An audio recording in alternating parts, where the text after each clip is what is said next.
పట్టించుకోకు చెప్తున్నానుగా. నానా మీరా, నేను ఉత్తినే. నాకు తెలుసు నేను చేయవలసిన పనులు చాలా ఉన్నాయని. సరిగ్గా చెప్పావు. ఇక్కడ ఒకరికొకరు అందరూ సహాయం చేసుకోవాలి. నాకు తెలుసు నాన్నా. ముఖ్యంగా చిన్న పిల్లలకి సహాయం చేయాలి. నీకిప్పుడు 16 ఏళ్లు ఆర్థర్, అయినా ఇంకా చిన్నపిల్లాళ్లనే ప్రవర్తిస్తున్నావు. నీలోని ప్రతిభను వెలికి తీయాల్సిన సమయం ఆసన్నమైంది. నాకు తెలుసు నాన్నా, నేను మీలాగా ఈ డ్రాగన్స్ ని స్టేబుల్స్ ని బాగా చూసుకోగలను. నిజమే చెప్తున్నాను. కానీ దాన్ని నువ్వెప్పుడూ ఉపయోగించలేదు కదా. ఈ రోజు మన అశ్వశాలలో గొప్ప సమావేశం జరగబోతోంది. మీరిద్దరూ ఇక్కడే ఉండే సమయాన్ని వృధా చేయకుండా త్వరగా అక్కడకు రండి. నాన్న చెప్పింది విన్నావు కదా, సమయాన్ని వృధా చేయకుండా శుభ్రం చేయి.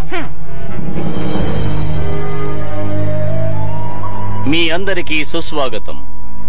మీరందరూ ఈ డ్రాగన్ నగరంలోని ప్రముఖ రైడర్లు. మీకు నా కొత్త డ్రాగన్ ని పరిచయం చేయబోతున్నాను. ఈ ప్రపంచంలోని